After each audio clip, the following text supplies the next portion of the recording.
ஒரு நாள் ஒரு சின்ன ஆட்டுக்குட்டி கூட்டத்தோட விளையாடிக்கிட்டு இருக்கும்போது தெரியாமல் கூட்டத்திலேருந்து தனியாக பிரிஞ்சு வந்துருச்சு. சுற்றி சுற்றி பார்த்தது எங்கேயும் மற்ற ஆடுங்க கண்ணுக்கு தெரியலை. அது ரொம்பவும் பயந்து போச்சு. அந்த சமயத்தில் அந்த பக்கம் ஒரு தந்திரமான ஓநாய் வந்துச்சு. ஓநாய் அந்த தனியாக இருக்கிற ஆட்டுக்குட்டியை பார்த்து ரொம்ப சந்தோஷப்பட்டுச்சு. ஆஹா, இன்னைக்கு நல்ல விருந்து கிடைக்கும்னு நினச்சிக்கிச்சு. ஓநாய் மெதுவாக ஆட்டுக்குட்டிக்கிட்ட நடந்து போச்சு. ஆட்டுக்குட்டி பயத்தில் நடுங்கி போச்சு.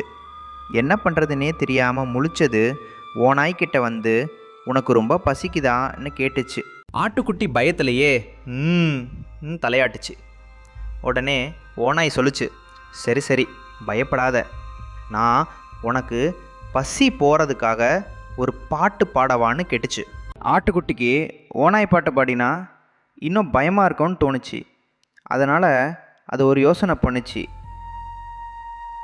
ஐயா ஓநாய், நீங்கள் எனக்கு பாட்டு பாடுறதுக்கு முன்னாடி எனக்கு ஒரு சின்ன ஆசை இருக்குன்னு சொல்லுச்சு.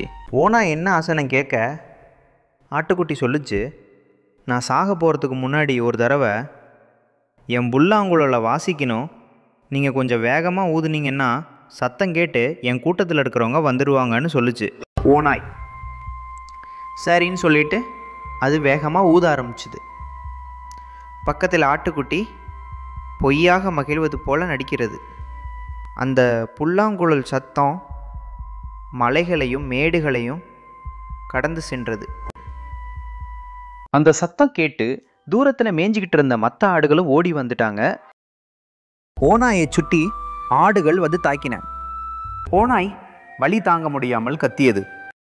அந்த சின்ன ஆட்டுக்குட்டி தன்னோட புத்தியால் தப்பிச்சு மறுபடியும் தன்னோட கூட்டத்தோட சேர்ந்து சந்தோஷமாக இருந்துச்சு. மாரல் ஆஃப் த ஸ்டோரி: அறிவும் புத்திசாலித்தனமும் இருந்தால் பெரிய ஆபத்துக்களையும் வெல்ல முடியும்.